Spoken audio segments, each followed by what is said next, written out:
Hai Revoniers, welcome teman-teman semua. Apa kabarnya malam hari ini? Semoga masih pada semangat ya, walaupun libur-libur pemilu. Ayo siapa yang udah nyoblos? Aku udah nyoblos tapi tintanya udah hilang guys. Jadi semoga masih pada semangat ya teman-teman untuk mengikuti sesi hari ini. Walaupun libur dan juga hari Valentine ya udah aku ditemenin aja sama teman-teman semua ya.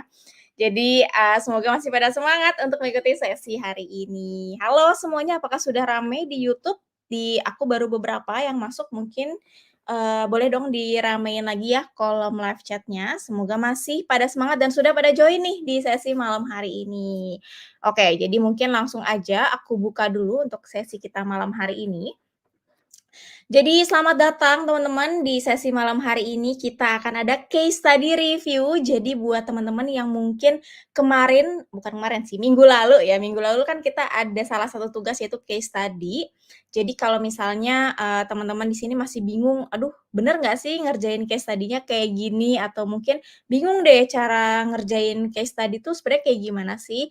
Jadi mungkin dari sesi hari ini semoga nanti output-nya teman-teman bisa, lebih mengerti gitu ya, oh ternyata gambaran untuk mengerjakan, case study itu seperti ini loh gitu. Karena sesi hari ini juga nggak kalah seru teman-teman sama yang kemarin-kemarin, karena kita akan ada case study presentation and review. Jadi sudah terpilih 3 case study dari teman-teman semua di batch ini yang sudah submit case study-nya dan sudah terpilih nih untuk bisa dipresentasikan ke teman-teman semua. Jadi nanti mungkin boleh dilihat nih, boleh di-take note ya dari ketiga case tadi yang sudah dikerjakan oleh teman-teman semua ini.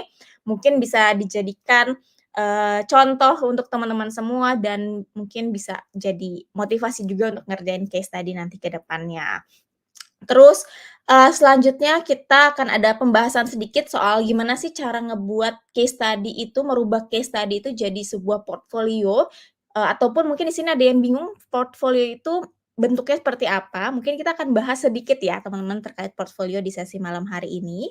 Terus nanti di akhir sesi kita akan ada Q&A session, tapi sebelumnya, mohon maaf teman-teman untuk Q&A session di malam hari ini kita akan prioritaskan teman-teman yang sudah submit case tadi aja, karena link Slido untuk bertanya, itu khusus dikirimkan bersamaan dengan link key answer yang dikirimkan itu di hari, Senin kemarin deh kalau tidak salah ya teman-teman. Jadi kunci jawaban untuk case tadi itu sudah dikirimkan di hari Senin kemarin. Jadi, buat teman-teman yang belum mengerjakan case tadi, mohon maaf belum bisa mendapatkan kunci jawabannya ya teman-teman. Dan mungkin kalau misalnya ada yang submit tapi nggak dapat kunci jawabannya gitu ya, tapi, mungkin, nanti boleh reach out tim Revoyu ya yang ada di Telegram gitu. Tapi, sekali lagi teman-teman untuk case tadi itu diperiksa ya, jadi kalau misalnya ada yang, submit tapi mungkin isinya kosong atau tidak sesuai dengan brief, itu mungkin, tidak dapat kunci jawabannya gitu teman-teman. Jadi sekali lagi untuk, sesi Q&A di malam hari ini kita akan prioritaskan pertanyaan-pertanyaan yang ada di Slido yang di mana itu adalah pertanyaan yang masuk dari teman-teman yang mengerjakan case tadi, gitu. Jadi buat yang ngerjain case tadi mau, bertanya, boleh langsung aja coba cek-cek emailnya di link pengiriman kunci jawaban case tadi, itu ada link Slido juga untuk bertanya, gitu ya, teman-teman. Terakhir, kita akan ada quiz time, tapi quiz time ini aku disclaimer dulu ya teman-teman. Untuk quiz time di malam hari ini tuh seru-seruan aja, tidak ada hubungannya sama sekali sama certification test ataupun sertifikat. Jadi ini buat nge-refresh materi di minggu lalu aja. Jadi buat teman-teman yang takut ketinggalan kuisnya atau gimana, itu tenang aja karena ini cuma buat seru-seruan aja kok teman-teman. Jadi sekali lagi, quiz time ini tidak ada kaitannya sama sekali dengan certification test ataupun, sertifikat ya dan ini bukan tugas tambahan. Sekali lagi ini cuman seru-seruan jadi jangan panik kalau misalnya teman-teman nggak ikutan kuisnya, gitu, oke? Oke, nah, aku coba kenalkan dulu speaker kita malam hari ini. Jadi sebenarnya teman-teman juga udah ketemu ya sama Kak Faros. Jadi malam hari ini akan ketemu lagi nih bersama Kak, Faros Arkan. Beliau adalah senior team lead digital marketing yang ada di Jumpstart Indonesia dan juga salah satu tim lead yang ada di Revoyu Mini Course, teman-teman. Jadi mungkin biar tidak berlama-lama lagi langsung aja aku undang dulu ya Kak Farosnya untuk ketemu dan juga menyapa teman-teman semua. Halo Kak Faros. Masih di-mute Bapak, mohon maaf. Sorry. Halo semuanya, apa kabar? Semoga dan yang baik-baik aja ya. Amin. Betul, amin amin. Semoga masih pada semangat juga, Valentine-an ditemenin oleh mini course ya. Jadi kita, ramein aja sesi hari ini. Gimana Kak Faros, mau kita langsung mulai aja kah? Atau mau kenalan dulu mungkin ada yang belum kenal? Udah pada oke, mungkin aku kenalin diri lagi ya teman-teman. Halo semuanya, aku Faros dan aku adalah seorang tim lead mini course digital marketing dari Revoyu. Singkat padat jelas, oke. Iya, singkat padat jelas aja lah. Oke, sip. Nah, Kak Faros, kayaknya kita akan langsung aja nih mulai atau masuk ke sesi pertama di malam hari ini, yaitu case study presentation dan juga review. Jadi sudah terpilih 3 kandidat atau 3 teman-teman, mungkin aku spill dulu, ini adalah ketiga kandidatnya.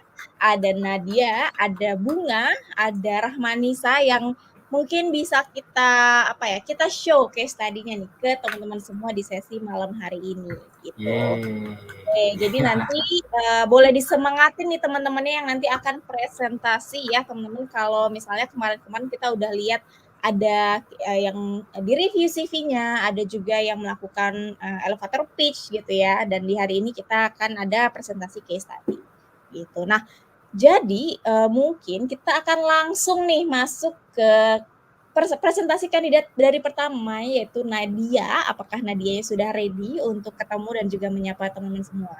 Jadi mungkin aku coba undang dan juga panggil Nadianya dulu ya teman-teman untuk menyapa teman-teman semua yang ada di YouTube. Halo Nadia. Halo, selamat malam. Hai Kak. Waduh, kayaknya semangat banget nih Nadia. Udah siap banget Iya buat nih. presentasi? Siap dong Kak. Gokil. Wis, mantap. Oke, sip. Kalau gitu Nadia, mungkin aku bantu untuk share case tadinya. Boleh disemangatin teman-teman Nadianya ya, biar makin semangat nih untuk presentasi dan juga share ilmu ke teman-teman semua. Oke, kalau gitu good luck Nadia. Langsung aja sesinya aku serahkan ke Nadia ya. Silakan. Oke Kak, thank you. Oke, teman-teman di YouTube juga terima kasih. Perkenalkan, namaku Nadia Putri Buana. Jadi kemarin sempat dikasih case study, kalau teman-teman buka itu mengenai tentang brand yang namanya Pixels. Oke, mungkin kita langsung aja kali ya untuk analisis brandnya. Coba di next Kak. Oke, jadi topik dan keyword research frameworknya. Jadi Pixels ini aku nggak masukin terlalu inti di sini, tapi kemarin udah aku listing berdasarkan materi dari Kadiki waktu materi ketiga atau keempat ya aku lupa. Jadi yang pertama ini bisnis dan industrinya dari Pixels sendiri itu dari industri kreatif atau fotografi. Produknya yaitu foto. Jadi Pexels ini adalah brand yang menyediakan foto-foto yang berkualitas untuk para target marketnya adalah kreator untuk membuat konten yang berkualitas juga menggunakan foto-foto yang berkualitas gitu. Lalu brand messaging dari Pexels itu sendiri adalah mendukung kreator berkreasi. Nah, yang aku bikin untuk konten kali ini yaitu tipe kontennya blog atau artikel dengan peran kontennya itu informasi dan ada awareness-nya juga. Manfaat kontennya yaitu meningkatkan kesadaran akan adanya, ini tulisannya Pixels, padahal Pixels kalau nggak salah itu brandnya, sebagai salah satu solusi bagi kreator untuk membuat sebuah karya dengan foto-foto yang berkualitas. Jadi aku mengangkat topik utamanya yaitu tips membuat konten menjadi semakin menarik. Nah, jadi aku juga menentukan keywordnya, seed keywordnya yaitu konten yang menarik. Nextnya. Nah, waktu Kak Diki cerita juga tentang materi SEO ini, jadi validasi seed keywords ini yang pertama kita masuk ke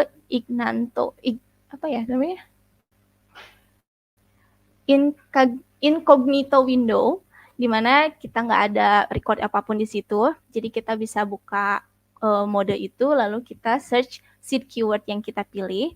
Kebetulan aku konten yang menarik di sini, pilihan seed keywordnya.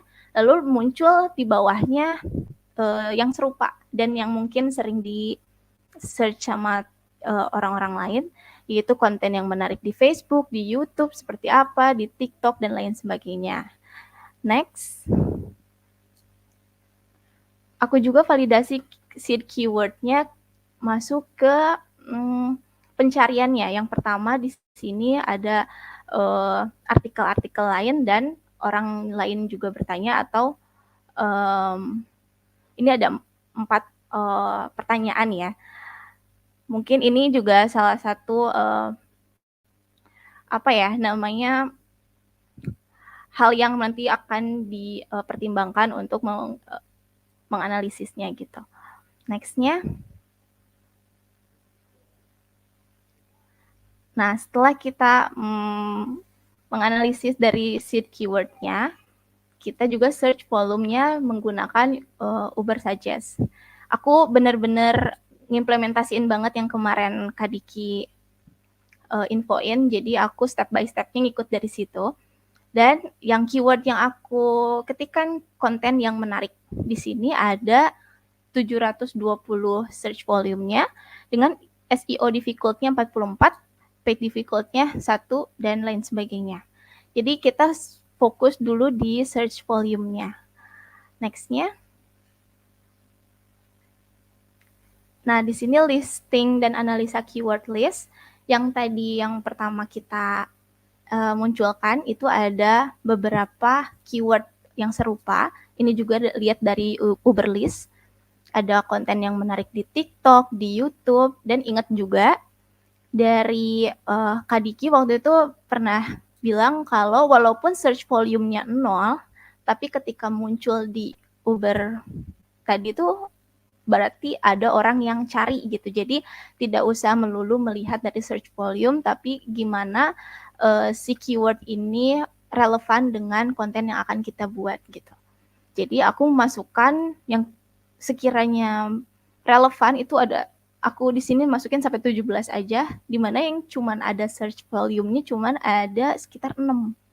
Sisanya 0. Tapi walaupun 0 berarti ada yang mencari dan ada yang membaca gitu. Cuman memang volumenya tidak sebesar yang di atas-atas ini gitu. Next-nya. Lalu kita juga lihat juga related search-nya, penelusuran terkait, di mana di sini ada ide konten YouTube tanpa wajah, konten yang menarik di TikTok, ide konten kreator gitu. Ini juga adalah salah satu unsur yang mungkin akan aku ambil untuk menjadikan bahan konten agar lebih relate dan lebih relevan. Jadi orang untuk ketika mencari ini pun artikel atau blog aku keluar di pencarian mereka gitu, hopefully-nya gitu. Next.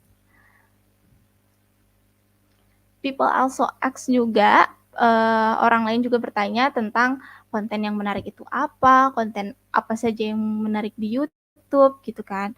Dan apa saja ide konten TikTok dan bagaimana cara menghasilkan isi konten yang menarik. Di sini kan seed keyword aku tadi balik lagi konten yang menarik gitu. Jadi nanti pertanyaan ini juga akan sedikit banyak dijelaskan atau ada kata kuncinya yang aku masukkan ke dalam kontenku di blog atau artikel yang aku bikin gitu. Next-nya. Tahap selanjutnya, Kak Diki juga bilang tentang search generative AI. Ini juga fitur baru di Google. Jadi kita bisa lihat summary-nya tentang konten yang menarik itu apa. Di sini banyak dan ini juga bisa jadi acuan untuk kita kalau mau nulis konten atau artikel apapun, ini bisa mencomot kata kunci dari sini juga gitu. Next. Oke, untuk case yang kedua, jadi for your information, dari review juga ngasih case 1 dan 2. Case 1 kalau nggak salah dibahas di hari kedua, kalau nggak tahu ketiga. Nah, hari besoknya baru ngomongin tentang content brief. Ini makanya baru aku kerjain setelah aku mengerjakan yang pertama gitu. Lanjut. Nah, jadi kalau tadi kita lihat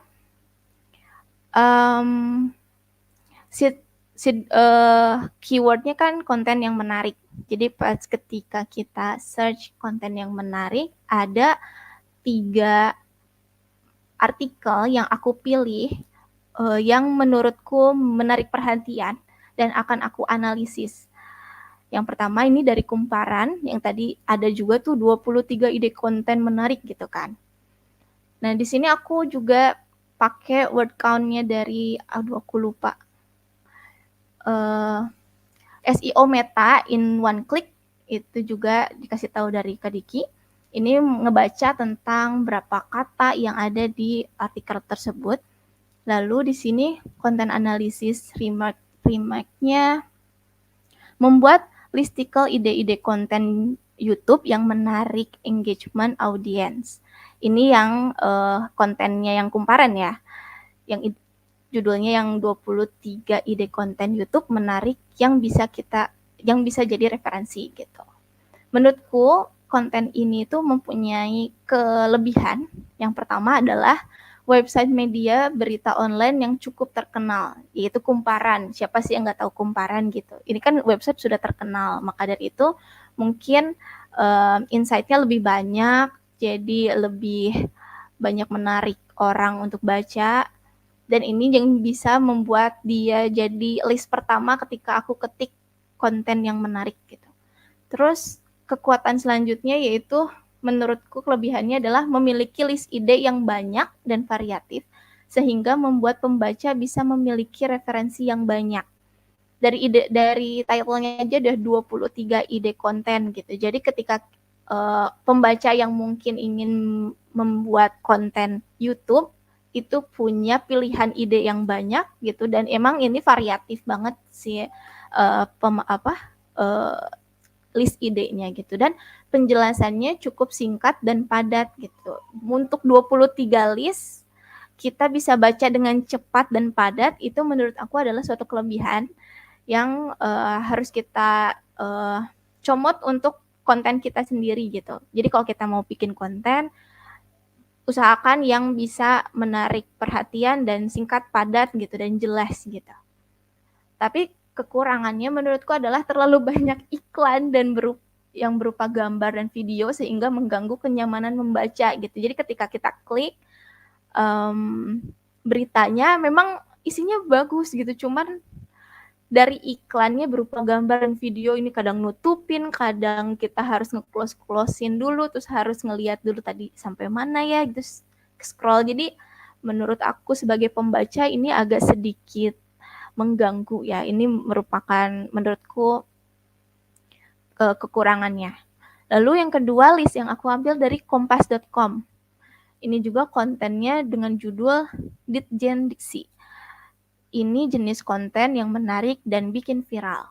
Ini merupakan isinya tuh mengutip dari penjelasan Direktur LP Agria Academy dalam laman Ditjen Dikti mengenai jenis konten yang disenangi audiens saat ini gitu. Jadi mereka mengutip berita mengenai jenis konten yang menarik dan bikin viral gitu. Kelebihannya yang balik lagi kita lihat ini websitenya sangat kuat ya, karena dari salah satu pionir media online di Indonesia yaitu kompas.com gitu. Jadi memang dari penikmatnya aja sudah ada. Jadi apapun yang mungkin mereka share itu adalah kelebihannya, mungkin banyak pembacanya gitu. Terus yang kedua adalah mengutip laman resmi Ditjen Diksi atau Dikti ya, mohon maaf, dari Kemendikbudristek. Jadi ini adalah mengutip laman resmi gitu, di mana yang ngomong adalah orang yang penting dan mungkin punya kredibilitas gitu. Ini merupakan salah satu kelebihannya. Weakness-nya yaitu informasinya kurang detail. Jadi hanya benar-benar mengutip tanpa menjelaskan secara detail gitu. Hanya menyebutkan aja kalau nggak salah isi kontennya itu. Lalu yang ketiga, aku dari tip.co. Ini 349 karakter, emang panjang. Analisisnya judulnya itu 8 ide untuk membuat konten yang menarik gitu. Isinya yaitu membuat listicle ide-ide konten beserta penjelasan dan contohnya. Jadi kemarin aku lihat sempat artikelnya itu disisipkan foto dan video atau link konten yang mereka maksud gitu, ide yang mereka maksud. Jadi memang dikasih contohnya gitu.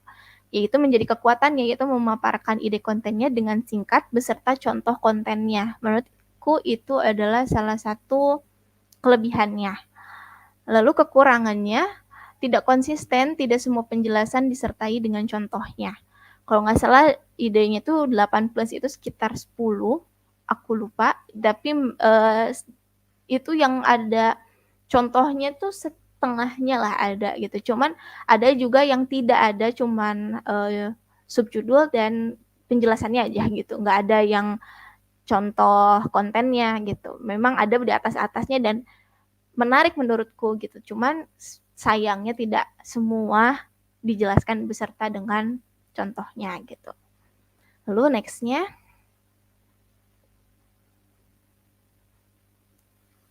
oke. Ini tadi yang 3 ya. Terus nextnya yaitu content brief. Content briefnya, jadi content brief ini adalah brief untuk kita bikin konten. Jadi kita strukturin dulu konten apa yang akan kita buat dari proses sebelumnya. Dari tadi analisis dulu, baru tadi kita menganalisis kompetitor dulu, baru kita membuat brief konten kita sendiri. Yang pertama, aku kan tadi topik utamanya itu tips membuat konten menjadi semakin menarik. Tujuannya memberikan informasi mengenai cara membuat konten yang menarik dan mengarahkan audiens untuk mengakses pixels dalam pencarian foto yang sesuai untuk kebutuhan visual dalam membuat konten. Sekali lagi tadi untuk remind, pixels itu sendiri yang akan kita yang menjadi brand study case ini, yaitu salah satu brand yang menyediakan foto-foto, stok foto untuk kita bikin konten, untuk jadi latar belakangnya, untuk jadi pemanis konten kita gitu. Dan itu semua free dan foto-fotonya juga berkualitas. Maka dari itu memang aku nyambungin ke topik yang aku bikin gitu. Subtopik yang aku mau bahas adalah relevansi kontennya, gaya penulisan kontennya, dan visualisasi konten. Ini people also ask juga, menjawab tentang juga pertanyaan mengenai penjelasan mengenai konten yang menarik itu apa. Yang kedua, implementasi konten di berbagai platform. Karena tadi kita lihat kan, di pas pencarian ada konten yang menarik di YouTube, di TikTok gitu. Jadi aku sengaja sisipin sedikit mengenai implementasi konten itu di berbagai platform, di YouTube, di TikTok, di Instagram, yang tadi sempat dimunculin aja gitu. Jadi aku ambil itu dengan harapan kontenku nanti akan keluar ketika orang lain juga mencari keyword yang serupa gitu. Brief template-nya ini kayak tambahan untuk setelah kita menulis apa aja notes yang akan ditambahkan. Aku di sini cuma satu sih, menambahkan logo pixels aja dalam subtopik visualisasi konten, karena dari 3 subtopik ini, di subtopik terakhir visualisasi konten, aku menambahkan awareness. Jadi kan tadi di awal aku bilang tujuan kontennya itu untuk sebagai informasi dan awareness juga. Jadi informasinya itu mengenai tipsnya, relevansi konten, gaya penulisan, dan visualisasi konten itu sendiri. Dan awareness-nya itu aku sisipin di visualisasi konten. Untuk awareness tentang brand Pexel itu sendiri ya. Terus panjang kata karena saking aku mencomot-comot dari atas dari yang aku analisis gitu. Aku membuat konten ini panjangnya 454 kata, mungkin itu lebih panjang dari yang sebelum-sebelumnya gitu. Cuman beberapa keyword yang aku search itu sedikit banyak sudah terselip di kontenku gitu. Nextnya mungkin ini nggak akan langsung aku bahas atau dibahas nggak sih Kak? Coba nextnya ini contohnya aja sih aku iseng bikin apa namanya itu kontennya berupa blog dan artikel. Ini Boleh, nggak apa-apa kalau mau di-share, nggak apa-apa. ini langsung dibacain semua aja atau gimana Kak? Atau boleh dilihat aja gitu dilihat secara seksama gimana Kak? Lumayan Terserah. panjang nih. Boleh, boleh. Mungkin kalau misalnya teman-teman mungkin lihat aja gitu ya. Ini ada yang apa yang di-show sama Nadia gitu. Oke, mau next? Oke. Atau sudah selesai ya ini ya? Oke, bentar deh. Jadi dari sini kan ini udah selesai sih sebenarnya. Ini cuman gambaran blog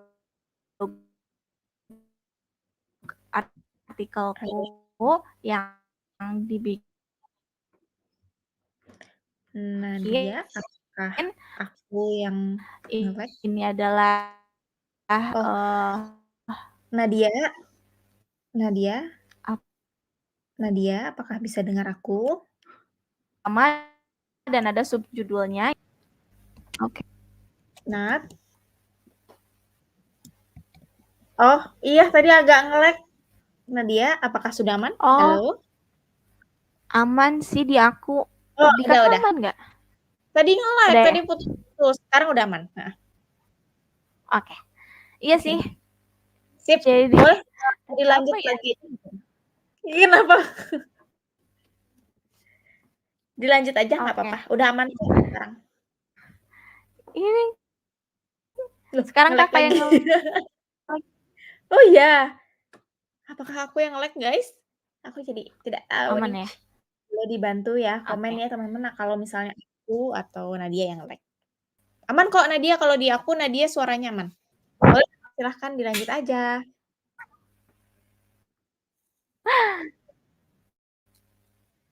Aku kalau nggak salah ya. Jadi ini artikel blog yang contoh yang aku bikin, di mana ada tadi kan konten yang menarik itu menjadi seed keywordnya dan topik utamanya tetap tips membuat konten yang menarik.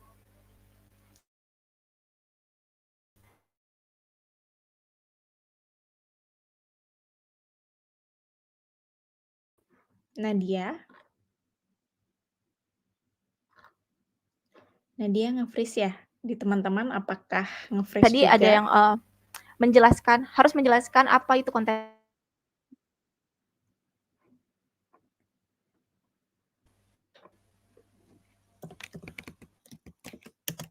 Halo? Nadia sudah bisa dengar aku kah? Udah, Kak. Oh, Ini oke. tadi sempat Iya, tadi hilang nge-lag juga. lagi. Iya, sempat hilang juga. Oke. Udah Sebenarnya intinya udah sih, Kak. Tinggal coba udah. di next aja terakhir. Oke, ini. Ini yang terakhir ya? Nah, iya. Nah, yang terakhir kan ini tadi aku bilang juga akan ada awareness di subtopik yang ketiga kan di visualisasi konten gitu. Dan aku di sini nggak langsung nyantumin logo Pexel, jadi aku menjelaskan visualisasi konten dan sedikit di ujungnya promosi mengenai Pexel itu sendiri. Jadi orang yang ngebaca hopefully bisa langsung mengerti, oh ternyata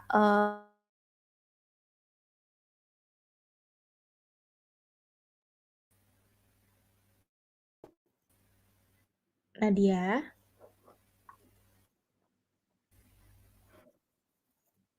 Nadianya putus-putus ya?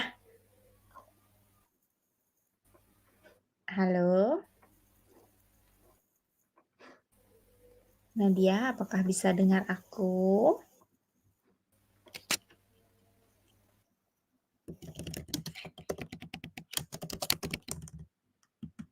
Oke, sip. Kayaknya, Nadia udah selesai sih sebenarnya, tapi ini kayaknya koneksinya juga, muter-muter banget. Nadia kayaknya nggak bisa dengar aku juga sih. Ya udah nggak apa-apa, mungkin kita sudahi aja yang Nadia, mungkin teman-teman bisa lihat juga nih untuk tipsnya dari Nadia yang kedua ini slide terakhirnya udah thank you aja kok, gitu. Oke Nadia, thank you so much. Nadia udah bisa dengar aku kah? Mau off cam juga nggak apa-apa kok kalau misalnya, apa namanya, internetnya lemot. Apakah Udah bisa? Kak, sorry kayaknya internet aku deh. Nggak apa-apa nggak apa-apa nggak Thank you apa-apa. ya. Thank Thank you ya you semuanya, ini Nadia. udah kok. Sip, Mungkin tadi, Nat, udah bagus kok. keren keren Thank keren, you. mantap. Thank you Nadia. Nanti dari Kak Faros feedback-nya mau sekarang atau nanti Kak bareng yang lainnya? Biar sekalian aja sama Bunga. Biar Ya. maksudnya nggak ada insight yang nanti tiba-tiba diambil sama Bunga gitu, biar fair. Oke. Kalau gitu Nadia dimohon untuk stay di sini dulu ya, nanti kita akan feedback bareng-bareng sama Bunga juga. Oke, thank you, Oke, thank keren banget. you. Thank you, Nat. Thank you. Oke, nah kita akan move ke kandidat yang kedua, ada Bunga nih gitu. Jadi mungkin aku coba panggil dan juga undang Bunga dulu kali ya untuk, ketemu dan juga menyapa teman-teman semua. Halo Bunga. Halo Kak, Halo, apa kabar Bunga? Sudah ready untuk presentasi?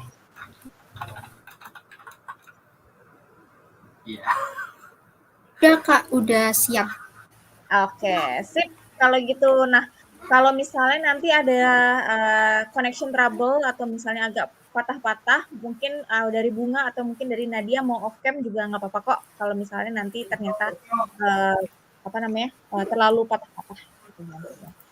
Jadi, untuk Nadia, untuk ini case tadinya udah aku bantu share screen, kalau gitu good luck, boleh ya teman-teman disemangatin nih untuk Bunganya. Good luck, aku remove dulu ya, bye-bye. Semangat, Oke. Bung. Thank you Kak Manda dan juga Kak Faros. Oke teman-teman, jadi sebelumnya perkenalkan, namaku Seifa Bunga Tania, biasa dipanggil Bunga. Jadi di kesempatan kali ini aku bakal presentasiin case study-ku dari Pexel yang udah aku kerjain. Oke, next slide Kak.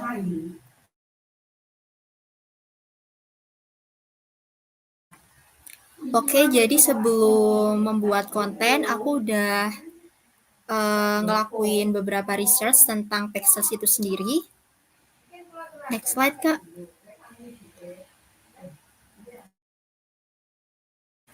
Oke, jadi what is Pexels? So, Pexels itu adalah web dan aplikasi yang menyediakan berbagai macam foto dan video berkualitas tinggi yang dapat diakses secara gratis. Nah, target market untuk kontennya nanti sendiri itu siapapun sebenarnya, tapi lebih khusus lagi untuk content creator Indonesia yang membutuhkan foto atau video gratis untuk keperluan kontennya. Next slide, Kak.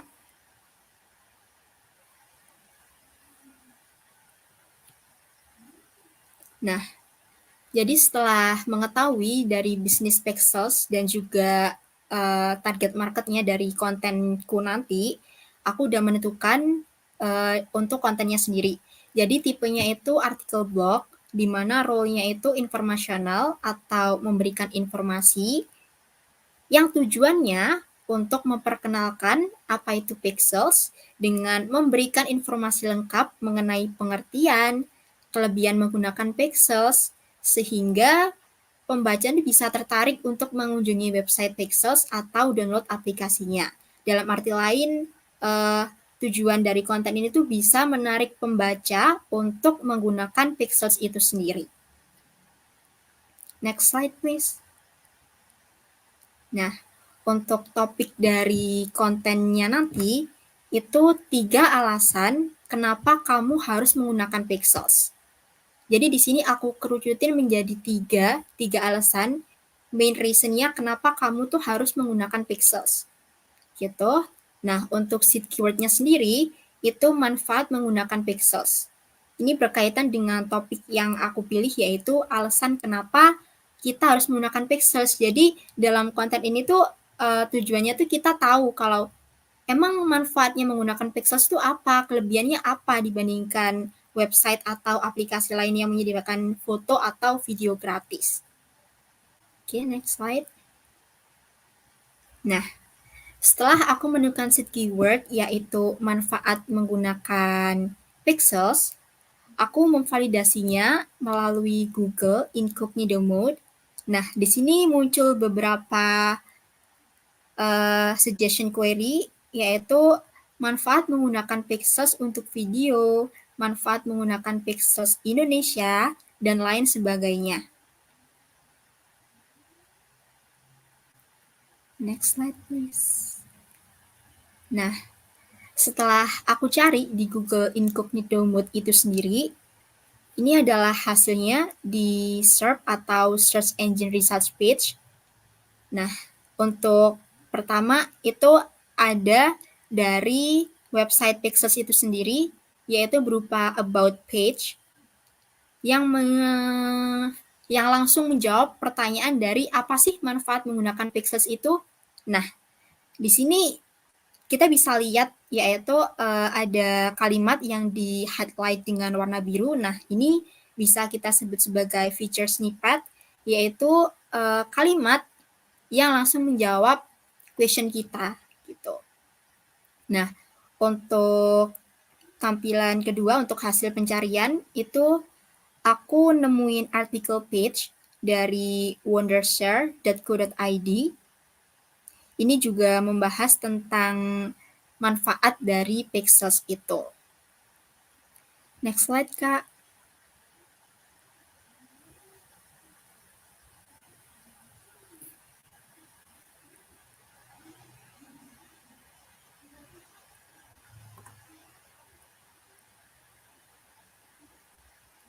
Nah, untuk selanjutnya, ini aku juga nemuin artikel blog dari upgraded.id.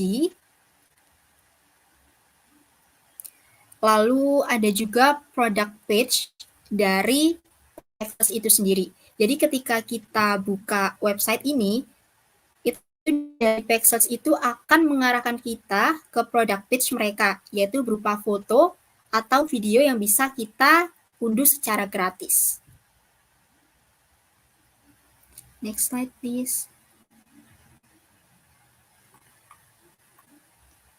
Nah, untuk selanjutnya aku juga nemuin blog dari maringenet.com. Judulnya berbagi gambar gratis lewat situs Pexels. Nah, setelah muncul beberapa jawaban atau beberapa hasil dari artikel atau blog, aku juga nemuin related searches dari seed keyword yang aku ketikkan tadi, seperti manfaat menggunakan Pexels download, manfaat menggunakan Pexels wallpaper, Pexels private video error, Pexels help, dan lain-lain.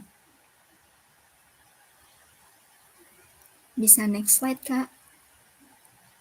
Nah, jadi setelah aku memvalidasi seed keywordku di Google Incognito Mode, nah, aku juga mencari search volume keyword di Ubersuggest. Nah, tapi hasil pencarian dari keywordku tuh 0. Tapi seperti yang Kak Diki pernah bilang sebelumnya, kalau kita nggak bisa underestimate zero search volume keyword, karena mungkin bisa saja keyword kita tuh muncul, bisa saja orang-orang tuh mencari keyword kita gitu loh di Google. Jadi ya udah deh, nggak apa-apa aku menggunakan seed keyword ini karena memang kontenku itu bertujuan untuk menjelaskan ke orang-orang bahwasanya Pexels ini tuh lebih banyak benefit daripada aplikasi atau web lain penyedia foto atau video gratis. Nah, karena di sini nggak ada hasil dari search volume-nya, aku masih nggak tahu estimasi traffic dan business projection-nya dari seed keyword yang aku tentuin ini, which is manfaat menggunakan pixels. Lanjut, Kak. Nah, tadi kan aku udah nentuin ya topiknya, yaitu 3 alasan, 3 main reasons kenapa kita harus menggunakan pixels. Nah, untuk memperkaya konten, aku menggunakan beberapa subtopik dari generative AI, yaitu aku ambil dari feature People Also Ask, seperti bagaimana cara menggunakan pixels dengan mudah. Lalu, next slide, Kak.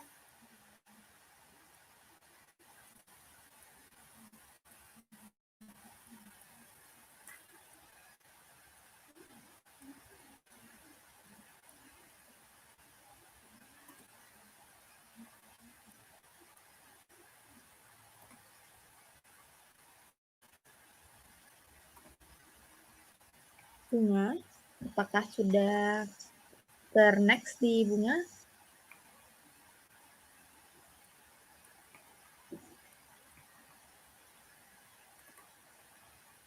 Halo?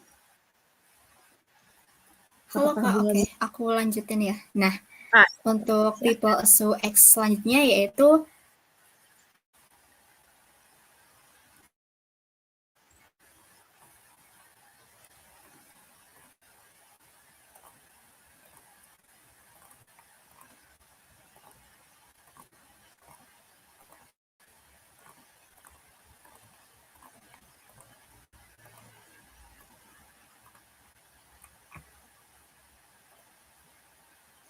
halo, Kak.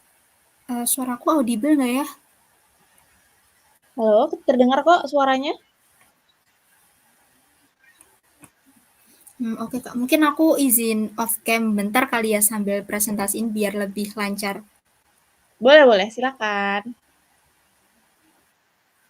Oke, thank you. Maaf sebelumnya. Oke, aku izin melanjutkan presentasinya. Jadi untuk People Also X selanjutnya yang aku temuin yaitu Pixels apakah gratis, bagaimana cara membuat akun Pixels, dan lain sebagainya.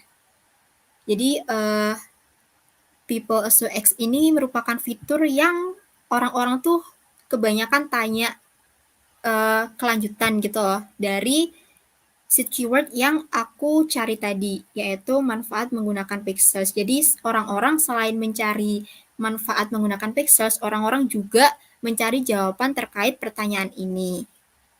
Oke, lanjut, Kak. Nah, tadi aku kan udah nemuin ya beberapa website yang menjelaskan tentang manfaat menggunakan pixels itu sendiri. Di sini aku udah melakukan analisis dari competitors content yang sebelumnya. Yang pertama yaitu dari Wondershare yang berjudul Hal yang perlu Anda ketahui tentang pixels.com. Di artikel ini itu penulis memberikan informasi detail mengenai apa itu pixels, informasi penting pengguna, dan fitur-fitur gratis dari web tersebut. Untuk jumlah characters di artikel ini tuh ada 2517. Setelah melakukan analisis, aku menemukan beberapa strengths, tapi ada juga weakness yang aku temuin. Untuk strengths-nya sendiri tuh, yang pertama, judul artikel itu singkat, sehingga tidak terpotong di hasil pencarian. Jadi ketika kita nyari di Google, itu judulnya bisa kita lihat secara lengkap. Kayak misal ini kan judulnya hal yang perlu Anda ketahui tentang pexels.com. Jadi kita bisa lihat judul ini secara keseluruhan tanpa ada yang terpotong di Google gitu. Lalu untuk strengths kedua yaitu terdapat subheading yang membuat artikel blog lebih terorganisir dan memudahkan pembaca memahami bahasan inti artikel tersebut. Jadi di artikel blog ini dari Wondershare itu tuh ada subheading-nya yang menjelaskan artikel ini tuh bahas tentang apa aja. Kayak, jadi sebagai pembaca, kita tuh tahu kalau, Wondershare, artikel blog dari Wondershare ini tuh akan membahas mengenai pengertian pixels, informasi pengguna, dan fitur-fitur gratis yang bisa digunain oleh pengguna pixels. Terus, selain itu, aku juga menemukan strengths berupa call to action dari penulis, berupa mengunduh aplikasi pixels. Jadi di akhir artikel blog tersebut, kita tuh diarahkan untuk download aplikasi pixels. Jadi setelah kita membaca artikel blog ini tuh, kita diharapkan untuk mengunduh aplikasinya. Yaitu kita diharapkan untuk menjadi pengguna si pixels itu. Nah, meskipun ada beberapa strengths, aku juga nemuin weakness, yaitu penggunaan gambar yang minim membuat pembaca bosan karena melihat teks yang penuh. Oke, jadi seperti yang kita ketahui kalau word count dari artikel blog Wondershare ini kan ada 2517. Nah, itu termasuk panjang banget kan ya? Kita bisa bayangin kan kalau satu artikel ini penuh dengan teks, otomatis kita sebagai pembaca kan bakalan bosen ya, kayak, aduh ini teks semua kayak nggak ada elemen visual yang menarik gitu loh. Jadi karena ini termasuk word count-nya banyak, terus juga penggunaan gambarnya tuh sekitar 1 atau 2 di artikel blog ini. Jadi itu bisa buat pembaca tuh bosan gitu. Nah, untuk competitors content analysis yang kedua dari upgraded.co.id yang berjudul Pexels Search Engine dengan gambar gratis yang variatif. Artikel blog ini memiliki word count 3.384 yang memberikan informasi berupa pengertian, fitur, dan cara menggunakan pixels beserta keuntungannya. Nah, di artikel dari upgraded.co.id ini, pada bagian pendahuluannya, itu tuh penulis menerapkan formula copywriting BAB atau Before After Bridge yang bisa meningkatkan minat baca pembaca. Jadi, formula copywriting BAB ini menurutku menjadi salah satu strengths dari artikel ini, karena dengan copywriting BAB ini, kita tuh bisa tertarik untuk membaca lebih dalam tentang artikel ini. Jadi, copywriting BAB ini tuh contohnya, ini kan tentang pixels ya. Nah, BAB-nya tuh before tuh semacam masalah apa sih yang biasanya content creator alami.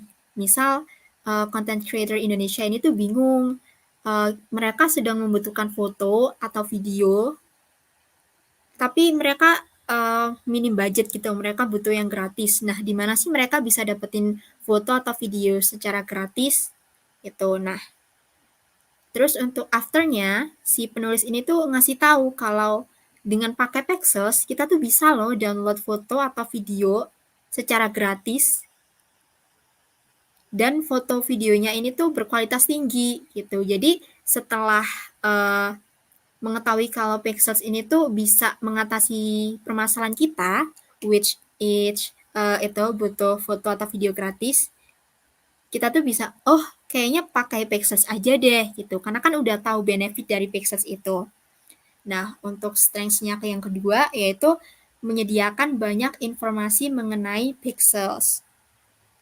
Ini berkaitan sama isi dari artikel ini sendiri, yaitu yang menjelaskan tentang pengertian, fitur, cara menggunakan Pexels beserta keuntungannya. Jadi pembaca tuh bisa tahu banyak informasi tentang Pexels. Tapi kelemahannya yaitu penulis menggunakan konjungsi yang sama berulang kali. Jadi setelah aku membaca artikel dari upgraded.co.id ini, penulis tuh ada menggunakan kalimat menggunakan konjungsi selain itu tuh beberapa kali. Dan itu dalam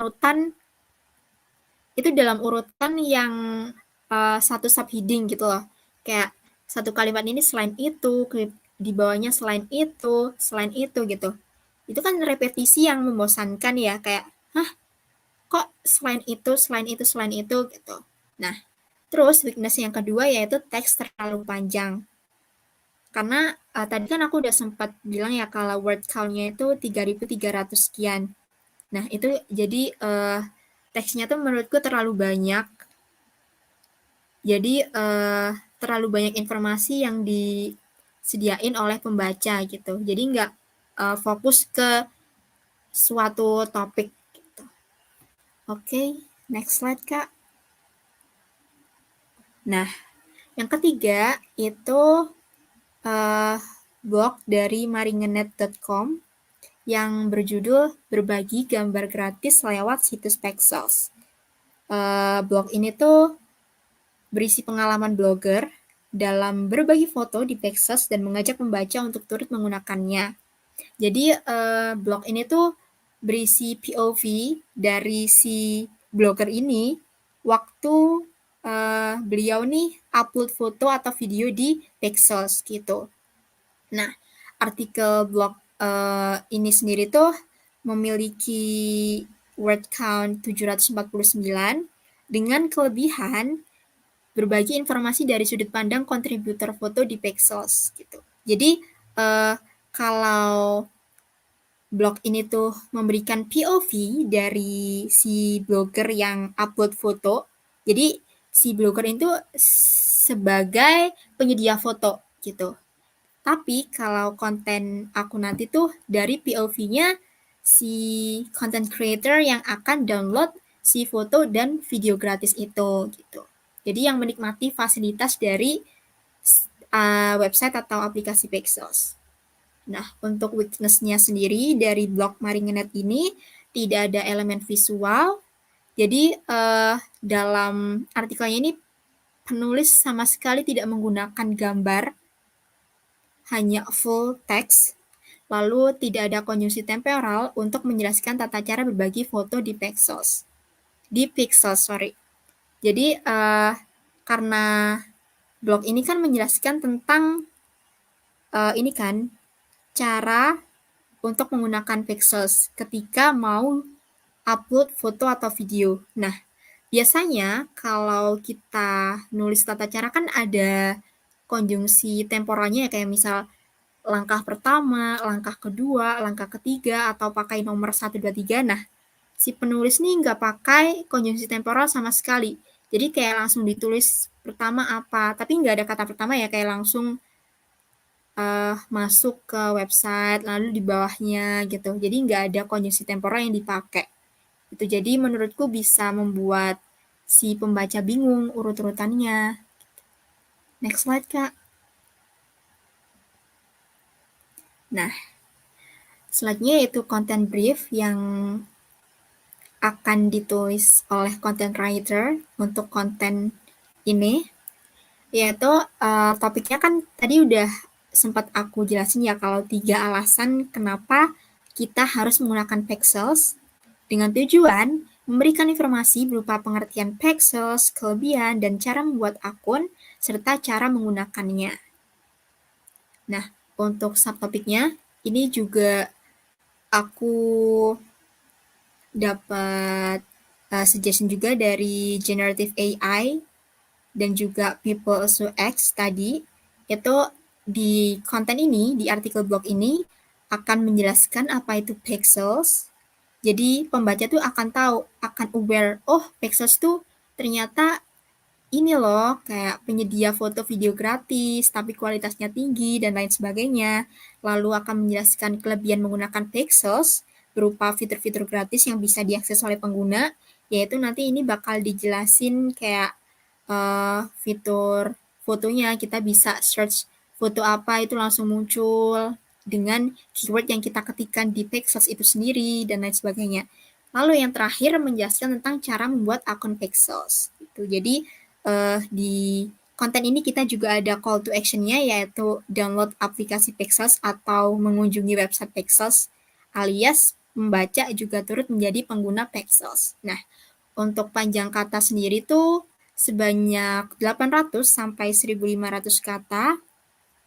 Kenapa 800 sampai 1.500 kata? Karena menurutku ini cukup ya untuk artikel blognya sendiri.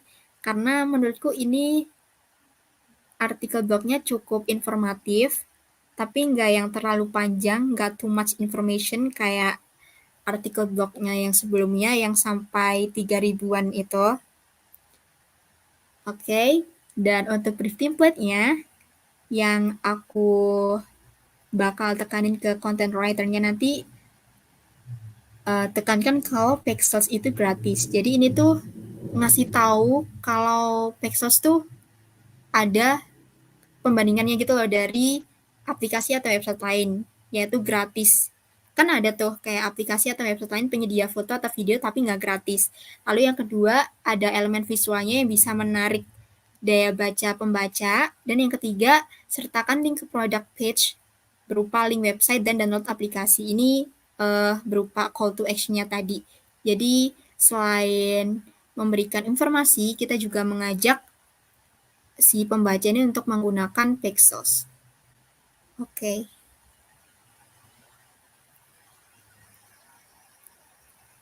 Dari Bunga, apakah sudah selesai? Udah, Kak. Oke, sip. Yeay, thank you Bunga. Keren Round of banget. applause, guys. Keren. Oke, thank you Bunga. Gimana Kak Faros? Mungkin mau langsung feedback? Aku Langsung aja. Boleh. Aku undang Nadia dulu ya untuk bergabung bersama kita biar dapat feedback langsung dari Kak Faros.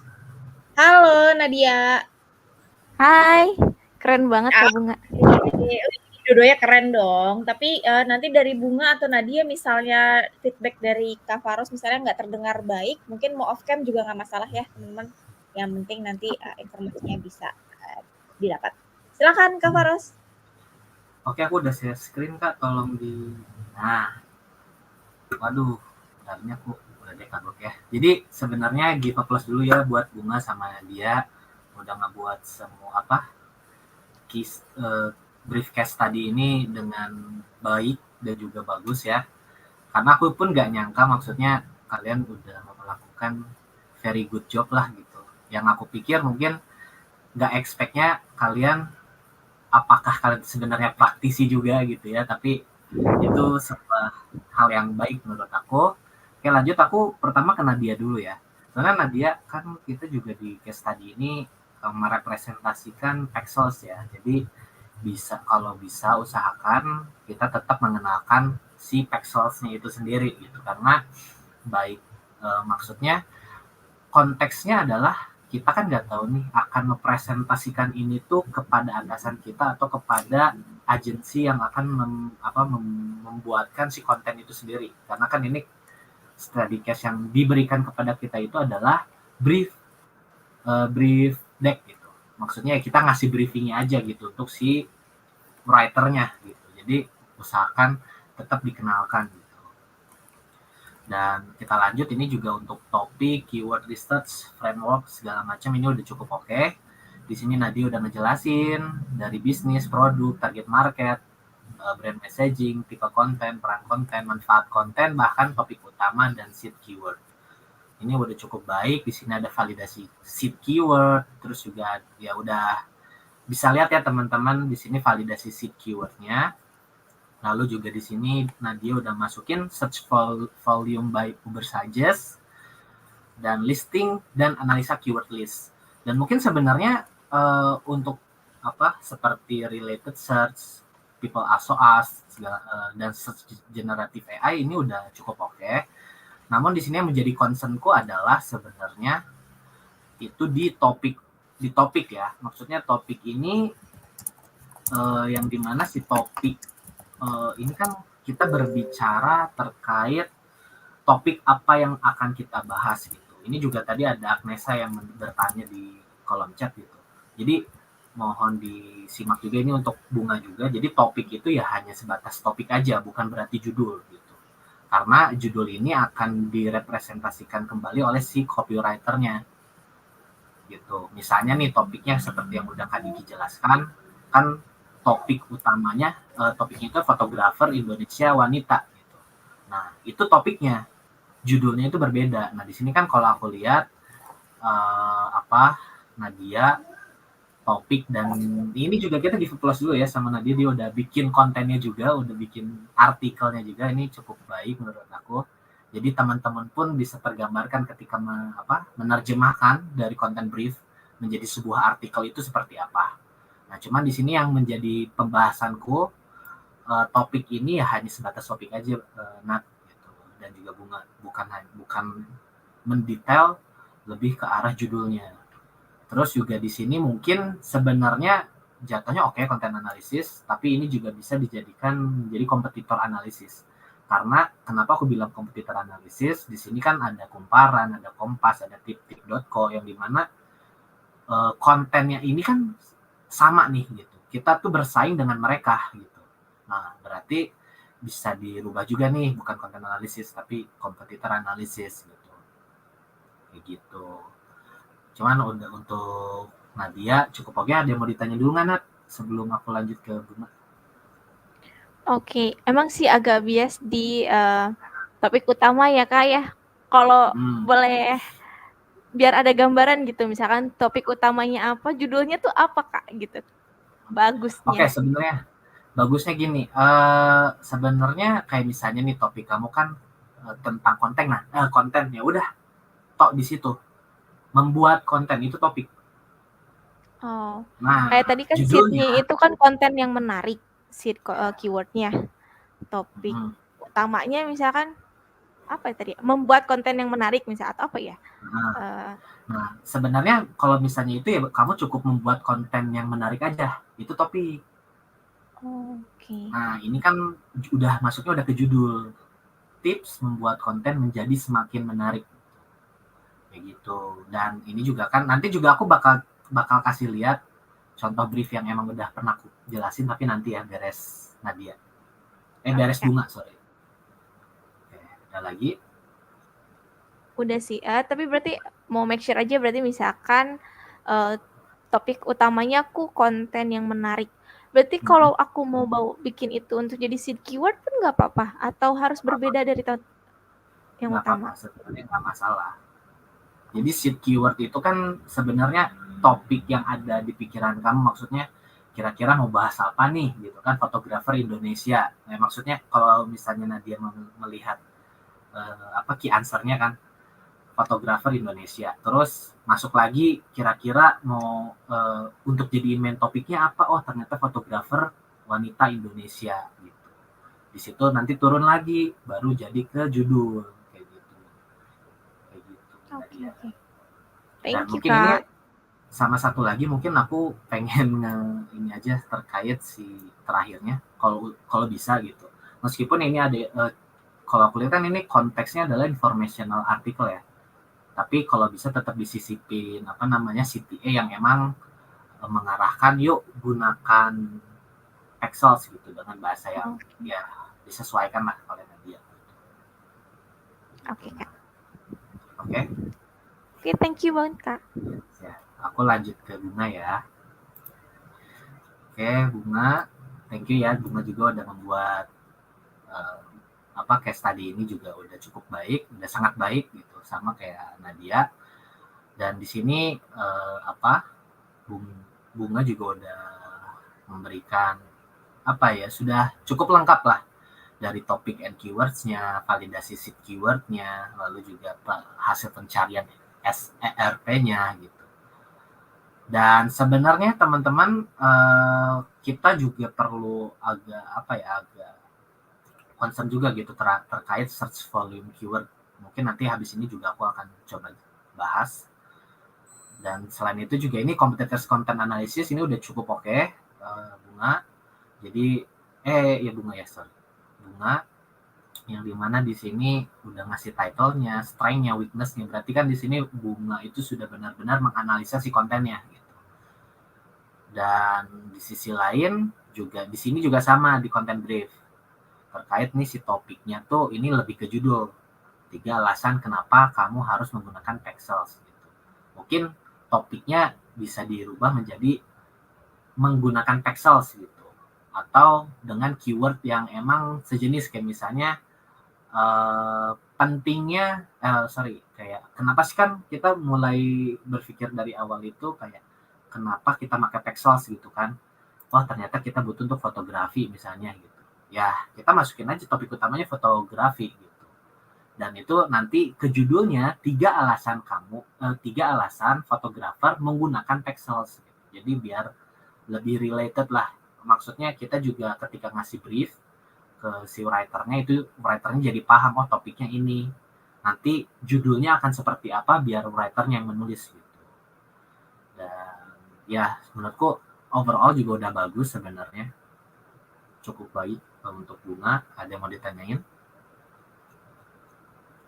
Sejujurnya itu Kak masih bingung yang seed keyword itu untuk seed keywordnya tuh apakah harus yang ngejawab query-nya itu atau boleh yang lain Kak? Kayak misal aku kan topiknya tentang manfaat pixels. Nah itu seed keyword-nya apakah yang langsung straight menjawab manfaat pixels itu atau boleh kayak feature-feature yang ada di pixels itu? Tapi tetap ada di dalam konten si artikel blognya itu. Nah sebenarnya ini juga menjadi sebuah sebuah turunan menurut aku gitu ya, in my honest opinion gitu. Maksudnya kalau kita mau seed keyword berarti kan keyword utama nih, main keyword ya jatuhnya gitu. Main keywordnya apa nih? Main keywordnya mau itu manfaat pixels atau manfaat menggunakan pixel atau menggunakan pixels gitu. Itu bisa menjadi main keyword kita. Dan sisanya itu bisa menjadi sub keyword, yang dimana sub keyword itu bisa menjadikan subtopik yang bisa dibahas di konten kayak gitu. Jadi kalau kita bermain si seed keyword ini lebih ke ya kita mau nentuin apa nih sebagai main keywordnya gitu, yang menjadi main keyword utama gitu.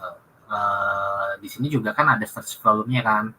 Nah main keyword itu kita coba research nih volume keywordnya berapa, itu mainnya di nih aku sekalian aja ya spill apa yang udah sempet aku buat gitu. Jadi sebenarnya aku ini emang udah karena aku research dan aku langsung jadiin judul ini buat teman-teman aja. Jadi ya aku udah keywordnya udah tahu nih metode belajar STEAM. Nah itu topik itu main keywordnya gitu. Terus varian keywordnya apa aja aku masukin. Terus kategorinya apa aja aku masukin. Difficulty-nya apa aja aku masukin. Jadi emang itu tuh main seed keyword itu utamanya adalah main keyword kayak gitu. Jadi setelah emang nanti kamu mau masukin varian keywordnya yang keluar itu menjadi subtopik itu nggak jadi masalah kayak gitu Bunga. Ada lagi? Oke, Kak, thank you. Udah cukup. Oke. Nah, jadi ini juga untuk teman-teman barangkali butuh aku juga mau ngasih insight gitu. Jadi kayak mungkin ketika nanti teman-teman buat brief, jadi ya teman-teman udah buat template aja gitu kayak titlesnya apa, kategorinya apa, kategori kontennya ya. Terus ada main keywordnya apa, varian keywordnya apa, volume-nya berapa. Ini aku masukin juga volume dari main keywordnya gitu. Terus difficulty-nya segimana gitu kan. Terus juga SEO competitor reference articling aku masukin, referensi subtopiknya aku buat, CTA-nya kemana, dan link raw artikelnya kayak gitu. Jadi ini mungkin untuk feedback untuk Bunga sama Nadia udah sebenarnya. Aku lanjut ke yang satu lagi aja kali ya, Kak Amanda. Ya, boleh. Dari Bunganya udah selesai Kak?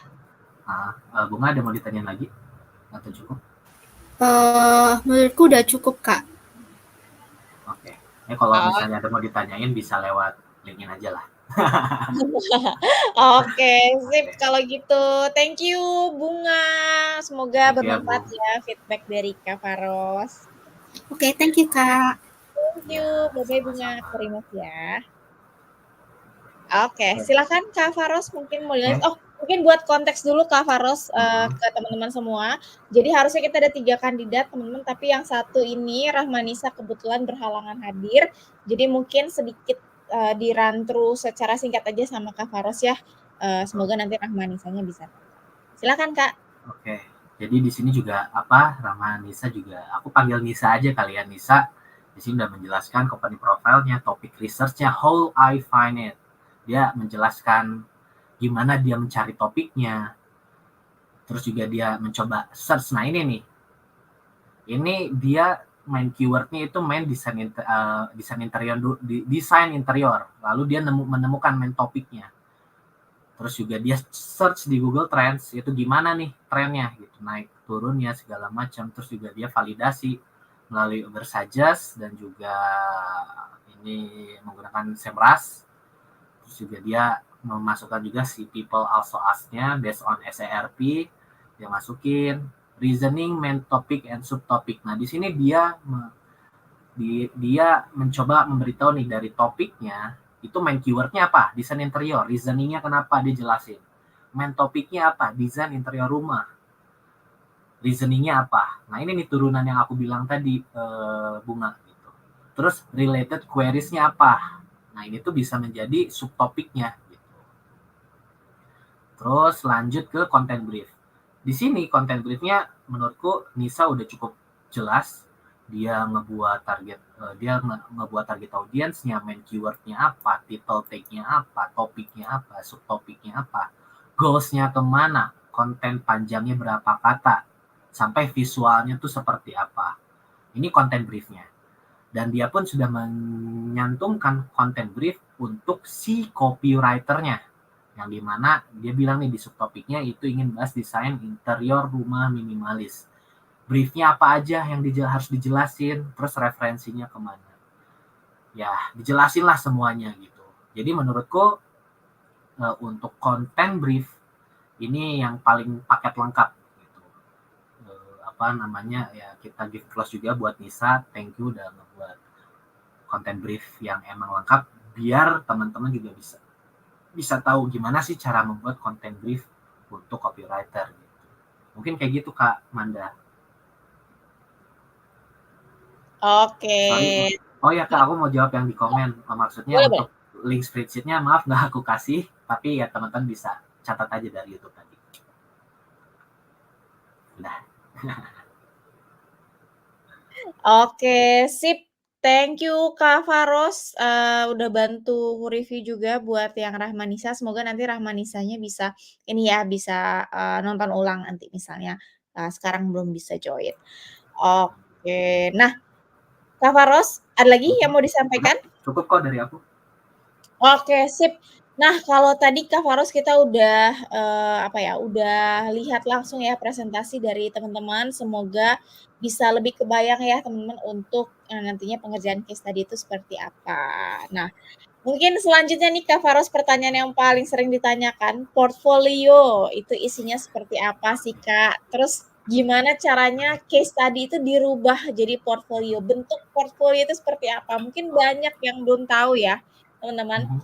Jadi, mungkin nih kalau dari Kak Faros mungkin mau share sedikit gimana cara, merubah case tadi dan mungkin nanti kita bisa spill sedikit portfolionya, Kak Faros, tapi mungkin dikit aja ya teman-teman karena Ya, keterbatasan waktu. Oke. Jadi langsung aja, silakan Kak Faros. Lanjut.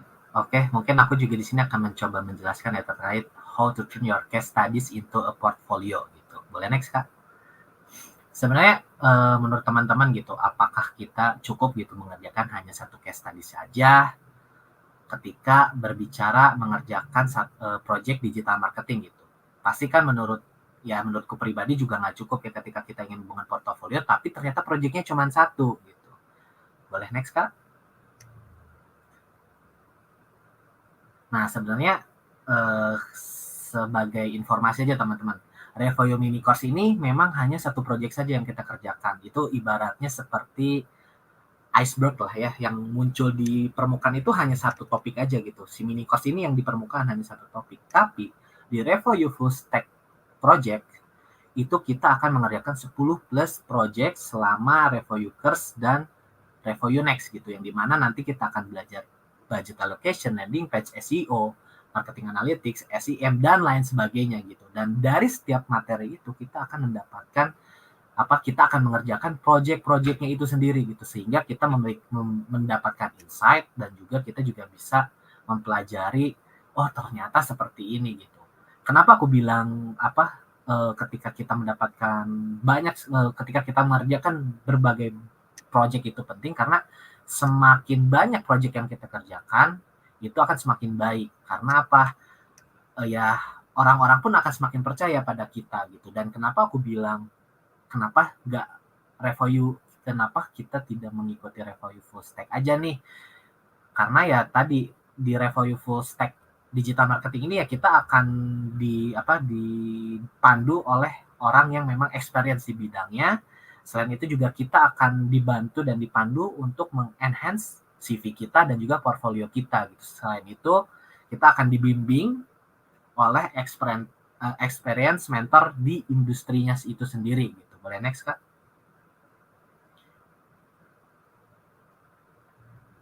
Nah, untuk teman-teman semua, selama nanti kita mengikuti full stack itu sebenarnya apa aja sih yang akan kita pelajari gitu, teorinya gitu. Nah, di sini tuh kita akan mempelajari menggunakan Google Sheet, Google Analytics, Lead Pages, Meta, Whimsical, Google Tag Manager, Looker Studio, dan banyak sekali tools yang akan kita pelajari ketika kita mengikuti full stack digital marketing. Next, Kak. Dan ini juga teman-teman bisa cek ya, maksudnya hasil yang telah diberikan oleh Review Student ketika mereka achieve project-nya gitu. Sebagai contoh di social media organic project itu ada Tech Guzzler ya, itu ada sebuah UMKM, terus juga ada SEO yang dimana student review itu menghandle laycation.id, lalu ada performance marketing yang dimana student review itu menghandle Umbrabas Millifood. Boleh next, Kak? Dan sebagai catatan teman-teman, 98 recruiters itu sepakat bahwa portfolio ini sangat krusial untuk digital marketing. Kenapa? Karena itu dapat meminimalisir adanya ketidakpahaman. Maksudnya gini, ketika kita recruiter ketika ingin merekrut seseorang, berarti kan kita juga perlu tahu nih kualifikasi dari rekrut kita apa yang ingin kita rekrut itu seperti apa gitu. Maka dari itu si portfolio ini sangatlah penting gitu, dan portfolio ini juga sangat membolehkan kita untuk mendisplay terkait best work yang telah kita kerjakan gitu. Boleh next, Kak? Dan mungkin sebenarnya ini aku juga ingin ngasih portfolio aku selama aku menjadi student ya. Maksudnya student di sini sebagai pure sebagai student gitu. Sebelum aku lulus, jadi ini tuh emang portfolio yang aku bangun selama aku jadi student ya. Ini disclaimer dulu. Boleh next, Kak? Nah, di sini aku juga menjelaskan ya terkait diriku sendiri selama menjadi student itu seperti apa. Next. Dan di sini aku menjelaskan juga work experience aku. Boleh next, Kak? Educational background-nya juga aku jelasin, karena ini juga pentingnya buat recruiter. Next. Terus juga skill tools yang aku kuasai, at least maksudnya selama aku mengikuti full stack digital marketing, dan mungkin skill set yang sudah aku kuasai sebelumnya gitu. Next. Dan di sini adalah list project selama aku menjadi student. Next. Di Paid Ads, next. Ya, di Paid Ads ini ada Jumpstart yang notabene ini adalah perusahaanku sekarang gitu. Boleh next. Nah, ketika itu ya di sini aku jelasin ya bisnis konteks dari Paid Ads itu apa gitu. Kita jelasin dulu bisnis profilnya kayak gimana, terus goals yang kita set itu seperti apa gitu. Boleh next. Terus juga kita sampaikan objektifnya apa, terus scope yang kita kerjakan itu apa aja, dan resultnya apa. Dan resultnya itu kita jelaskan secara persentase, di mana kita kita itu sukses meningkatkan leads itu berapa persen selama di bulan pertama. Ini dari studi case yang emang aku jalani gitu ya. Terus juga selain itu aku juga dapat meningkatkan leads sebanyak 130% selama 6 bulan gitu, dan berhasil memaintain click-through rate lebih dari 2%. Boleh next, Kak? Terus juga ini project yang aku handle juga selama menjadi student di Review, yang dimana ini group project ya untuk Wolf and Push ini. Boleh next. Aku juga jelasin si bisnis profile si Wolf and Push ini apa. Meskipun ini dummy project, tapi yang aku sempat cerita juga kalau meskipun ini dummy project, ini dijalankan sereal mungkin. Sehingga ya kita tuh tahu tools yang digunakan apa, prosesnya kayak gimana gitu. Yang dimana ya di sini bisnis profilnya aku jelasin kayak gimana, project detailsnya kayak gimana. Boleh next. Terus juga aku masukin nih ketika aku ngebuat landing page, IG story ratio format, terus juga IG feed ratio format. Ini untuk paid ads-nya ya, yang creative ads yang aku pakai untuk mengiklankan si Wolf and Push itu sendiri gitu. Boleh next. Dan ini yang aku hasilkan daily-nya, daily-nya seperti apa, terus juga aku sampaikan ketika improvisasinya seperti apa, itu aku masukin gitu. Biar si recruiter tuh tahu, oh ketika mengalami kendala kayak gini, apa nih next step yang emang kita jalanin gitu. Di sini kan aku juga jelasin ya teman-teman, aku jelasin daily-dailynya apa aja yang aku optimize segala macam. Yang dimana ini akan ngebantu recruiter juga semakin, oh ternyata orang ini memang ngerti dan paham gitu cara untuk meningkatkan performanya. Boleh next Kak. Ini juga selama aku jadi student aku menghandle Google Ads. Next lagi.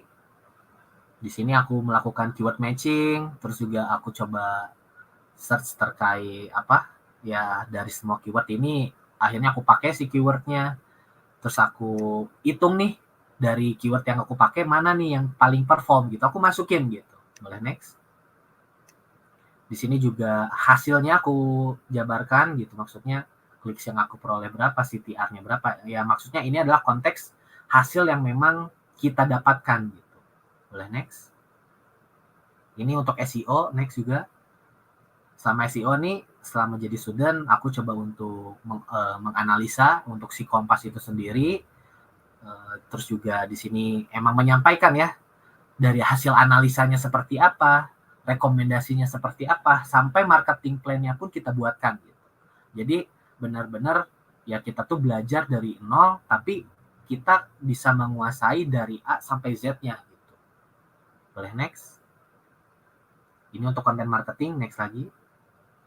Di sini aku waktu itu pada saat jadi student aku mencoba ini membuatkan konten untuk Bibit, yang dimana di sini aku buat dari judulnya, bisa teman-teman lihat dari judulnya ini aku untuk kontennya aku pengen tambah cuan dengan strategi dollar cost averaging barang Bibit, yang dimana aku tuh bagi ini untuk online newsnya kemana, sosial medianya kemana, ke podcastnya kemana, segala macam gitu. Dan aku pun di sini menjelaskan gitu, what is a content about, terus juga why is it relevant segala macam, dan akhirnya itu sampai menjadi sebuah konten, dan di situ juga aku sertain detail kontennya seperti apa gitu. Jadi recruiter tuh tahu apa yang aku kerjain. Boleh next Kak. Nah di sini juga aku selama jadi student juga aku ngebuat beberapa content writing. Bisa teman lihat juga di sini judulnya apa, sampai detail kontennya seperti apa. Ini ada kesimpulannya yang di tengah ya. Boleh next. Sosial media organik next.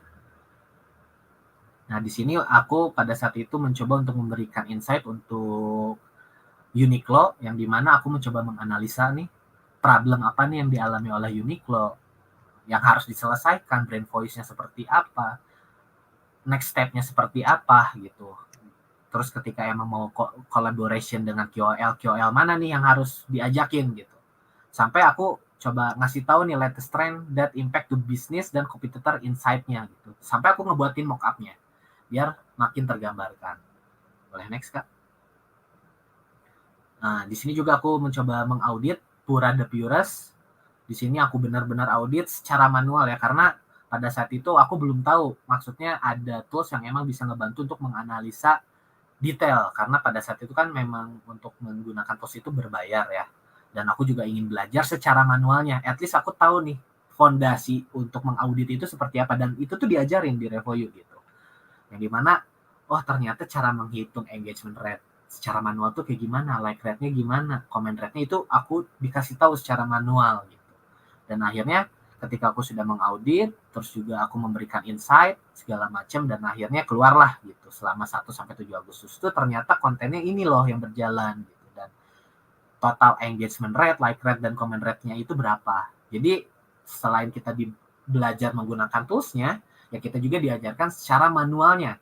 Ketika ya pahit-pahitnya kita memang tidak mempunyai tools itu sendiri. Boleh next, Kak? Dan ya, mungkin itu sedikit project yang memang aku kerjakan selama aku menjadi student di Revoyu. Dan ini juga sebenarnya teman-teman bisa ngeliat nih alumni portofolio dari alumni Revoyu, ya teman-teman bisa langsung search ya di Google, di search bar-nya langsung, yang dimana ya ternyata bukan hanya satu project aja gitu yang tadi aku tampilkan gitu. Ternyata banyak banget yang memang bisa kita kerjakan selama kita mengikuti Revoyu Course plus Revoyu Next yang bisa membantu karir kita ke depannya. Next. Dan mungkin juga teman-teman akan bertanya-tanya ya, seperti which project should I work on first gitu. Terus juga what if I have trouble working on my digital marketing project gitu. Terus juga how do I know my project is wrong or right, dan who should I contact if I have trouble gitu. Maksudnya ya itu kan menjadi pertanyaan teman-teman juga ya ketika ingin mengerjakan project gitu. Nah, boleh next, Kak. Nah, sebenarnya teman-teman nggak perlu khawatir. Ketika memang teman-teman mengikuti full stack digital marketing, teman-teman nggak akan sendirian untuk mempelajari serta juga belajar untuk menjadi seorang digital marketer gitu. Karena ya Revoyu sendiri itu mempunyai support system yang akan membantu teman-teman semua, yang dimana itu bisa diakses selama 7x24 jam learning access-nya, terus juga dedicated study group, dan 100% live lectures ya. Maksudnya live lectures ini ya live gitu kayak sekarang gitu. Terus juga ada dual mentorship support, yang dimana dual mentorship ini ada expert dan juga mentors gitu. Jadi ya teman-teman nggak perlu khawatir ketika mengikuti full stack digital marketing. Boleh next, Kak? Faros, sudah selesai materi dari Faros? Siap. Oke, sip. Thank you so much Kak Faros, udah banyak sharing. Nanti kita masih ada sesi Q&A ya Kak bersama Kak Faros. Tapi kayaknya Kak Faros mungkin boleh istirahat dulu. Nanti kita langsung balik lagi ya Kak sama Kak Faros untuk sesi Q&A. Thank you Kak Faros. Thank you, Kak. Oke teman-teman, jadi gimana setelah sesi hari ini? Seberapa siap atau mungkin semoga sudah lebih kebayang ya untuk bikin project digital marketing nih teman-teman. Jadi dari sesi hari ini semoga bisa lebih kebayang kalau tadi portfolio itu seperti apa. Tadi kan langsung ya dapat contoh dari portfolionya Kak Faros waktu misalnya jadi student di Revoyu itu seperti apa, project apa saja yang dikerjakan. Jadi nanti teman-teman nanti kalau misalnya ikut fullstack, kemungkinan besar juga bisa mendapatkan portfolio seperti yang Kak Faros tadi gitu teman-teman. Oke, jadi aku harap di sini semoga semakin pada siap ya untuk memulai karirnya ataupun memulai nyicil project untuk portfolio dan jadi digital marketer teman-teman. Nanti kalau misalnya teman-teman join ke fullstack yang 6 bulan, itu nanti juga bisa dibantu kok untuk mempercantik portfolionya di job seeking classes. Jadi kalau kemarin kita ada sesi CV, nah kalau misalnya nanti di Revoyu Next juga ada teman-teman. Ada CV, ada portfolio dan lain sebagainya. Ada mock-up interview juga, ada mentoring session, terus ada Revoyu Projects dan juga virtual internship. Jadi kalau misalnya di virtual internship itu nanti teman-teman bisa melakukan internship gitu ya di company partnernya Revoyu. Jadi ini ada beberapa contoh company yang mungkin nanti semoga bisa teman-teman lakukan virtual internship-nya di perusahaan ini. Nanti output yang teman-teman dapatkan, jadi apa yang teman-teman kerjakan di perusahaan tersebut, itu bisa juga jadi portfolio teman-teman semua nantinya gitu. Jadi kan lumayan banget ya, apalagi dari perusahaan yang cukup well known gitu. Jadi nanti portfolionya jadi lebih keren lagi. Dan berikutnya teman-teman, teman-teman juga bisa bekerja sama dengan UMKM itu ya, untuk memajukan bisnis-bisnis UMKM ini melalui digital marketing, teman-teman. Jadi selain dengan virtual internship, bisa juga misalnya nanti teman-teman mau ngerjain UMKM aja deh gitu. Nah, nanti juga bisa nih membantu para UMKM. gitu ya teman-teman semua. Jadi aku mau menginformasikan sedikit buat teman-teman yang udah yakin banget mau join ke full stack atau mungkin mau konsultasi lebih dulu sama tim admission boleh banget. Kita saat ini slot early bird masih ada 3%. Jadi boleh langsung aja daftar ke link yang sudah di-pin message oleh Mimin Revoy ya teman-teman semua. Gitu. Nah, berikutnya teman-teman ini aku mau menginformasikan sedikit mungkin ini hal baru ya, yang mungkin beberapa hari ini selama seminggu kemarin itu belum sempat di-share. Jadi di sini misalnya teman-teman ada yang bekerja ataupun, seorang full timer gitu ya, mungkin boleh nih teman-teman di sini pengen minta, bantu bayarin oleh perusahaannya di mana teman-teman, bekerja gitu ya untuk membiayai teman-teman untuk masuk ke full stack.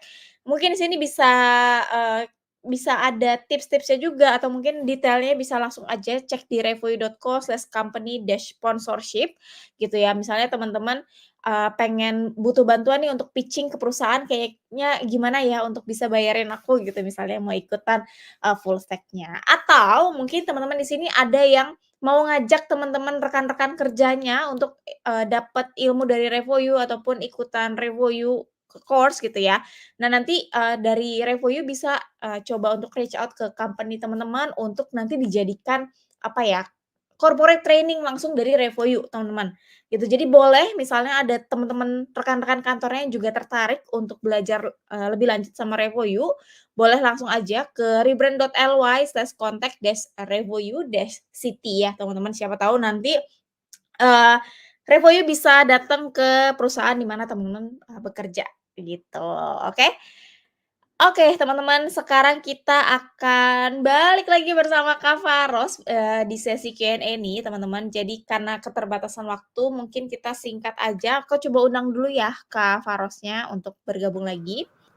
Halo Halo Kak guys. Faros, udah lama ya nggak ketemu. Iya, udah lama Mhm. banget. Gimana? Langsung aja Kak. Langsung aja ya. Ini Bos. setelah aku intip kayaknya ada beberapa pertanyaan nih, Kak. Boleh, Pertanyaan pertama, sebentar aku share dulu ya. boleh. Pertama dari Nesa, urutan aku buat masih salah. Ini kalau aku nggak salah ya, miskom di main, topik itu nentuinnya gimana dan table topik di content brief maksudnya bikin judul konten yang akan dibuat, terus analisis kompetitor gimana? Oke, sebenarnya aku mungkin share screen aja kali ya. Boleh boleh. Ini aku udah. Sebenarnya teman-teman kalau tadi ngelihat urutannya ya kalau misalnya ngebuat topik itu turunan dari main keyword yang ingin kita gunakan gitu. Seperti yang udah dibuat sama Nisa ya, thank you banget nih Nisa buat jadi pembelajaran teman-teman semua gitu ya. Jadi ya kita tentu dulu nih main keywordnya apa, desain interior, topiknya apa, desain interior rumah gitu kan. Itu turunannya dari main keyword turun ke topik, nanti turun lagi ke subtopik gitu. Yang dimana subtopik ini ada apa aja ya, ada minimalis, ada mewah segala macam. Nanti ya turun lagi ke goals segala macam dan konten length sampai visualnya. Dan mungkin itu semoga tergambarkan ya jawabannya. Kalau belum terjawab mungkin boleh ditulis di live chat ya. Dan kalau misalnya buat kompetitor research, sebenarnya teman-teman tinggal search saja di Google. Desain interior. Nah, ini tuh nah, ini yang sponsor jangan dijadiin saingan ya, karena udah otomatis di atas gitu. Nah, ini yang dijadiin kompetitor sama teman-teman gitu. Ada dekor rumah, terus juga ada Ciputra segala macam gitu. Itu bisa menjadi salah satu cara ya itu sebagai kompetitor kita gitu. Karena main keyword yang kita ingin gunakan desain interior dan juga sampai ke ya usahakan 3 teratas yang dijadikan kompetitor gitu. Kayak gitu kurang lebih Kamanda. Apakah sudah menjawab? Oke, thank you. Semoga menjawab ya tadi dari Nesa. Kita move ke pertanyaan berikutnya ya, Kak Faros. Boleh. Dari Fahrozan. Kak, bisa dijelasin Boleh lagi diganti dulu nggak? nggak Kak? Itu layarnya. Oh, belum ya? Sorry. Oh ya udah. Oke. Nah, ini dari Fahrozan. Kak, bisa dijelasin lagi nggak bagian keyword research masih kurang paham sama perbandingan dari S volume sama difficult tuh untuk mengukur apa ya sebenarnya? Oke. Lanjut Kak. Ke aku mau Boleh, sebentar. share screen. Udah. Nah, sebenarnya teman-teman untuk bagian keyword research itu kayak gimana ya teman-teman. Misalnya tadi udah tahu, udah nemu nih main keywordnya apa. Anggaplah desain. Ini teman-teman bisa pakai Ahrefs ya, ini gratis. Yang dimana ini meskipun ini free keyword generator, tapi ini kita bisa menjadikan suatu bahan untuk menganalisa si keyword itu juga gitu. Ini kita ganti ke Indonesia, terus find keywords. Nah, di sini tuh teman-teman bisa lihat volume-nya berapa dan update-nya itu kapan gitu kan. Terus juga ada keyword difficulty-nya gitu. Sebenarnya semakin kecil angkanya itu semakin ya aku sebutnya tuh ya jadi keyword difficulty itu adalah sebuah matriks yang emang digunain oleh si mesin pencari gitu teman-teman, maksudnya yaitu si Google itu sendiri ya, yang dimana ya itu tuh yang bisa kita gunakan sebagai tools untuk membantu kita untuk memahami seberapa kompetitif keyword itu sendiri. Semakin tinggi nilai kompetitifnya gitu, maka biasanya itu sangat dihindari gitu. At least itu di 50 itu masih oke. Karena kan biasanya dari 1 sampai 100 ya teman-teman. Nah, 50 itu oke lah kita bisa gas di sana gitu. Tapi semakin kecil ya berarti semakin sedikit kompetitifnya. Dan biasanya praktisi ya kita sebagai praktisi itu ya udah deh yang keyword difficulty-nya kecil juga kita sikat. Kenapa? Karena balik lagi kita ingin bersaing di main keyword itu sendiri. Karena kalau teman-teman lihat di sini volume-nya gede, ternyata desain interior itu volume-nya gede gitu. Tetapi keyword difficulty-nya sedikit, berarti persaingannya nggak terlalu banyak nih. Nah, ini bisa menjadi potensi kita juga untuk bersaing di keyword ini gitu. Sehingga konten artikel kita itu akan muncul di first page, bahkan di paling atas kayak gitu. Terus kalau ngelihat pertanyaan selanjutnya dari Fahrozan, ya untuk ngebandinginnya sebenarnya ya bisa lihat dari sini Fahrozan. Volumenya berapa? Ini ternyata ini 9.300 nih. Ini ada 3.300 untuk desain interior rumah minimalis, ada jasa desain interior 2.100. Ya teman-teman bisa jadiin ini sebagai insight juga. Sebagai insight, sebagai keyword yang nanti akan dimasukkan ke artikel yang kita buat. Gitu. Jadi sehingga nanti akan ngebantu search engine itu ngebantu nge-up konten kita juga gitu. Gitu kurang lebih. Apakah menjawab Pak Rozan? Ya Pak Rozan.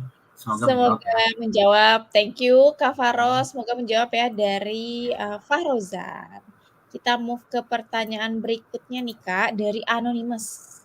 Risetku produknya fokus ke stok foto gratis di mana audiensnya konten kreator yang butuh bahan foto. SERP-nya muncul berbagai platform serupa. Konten briefnya yang benar gimana Kak?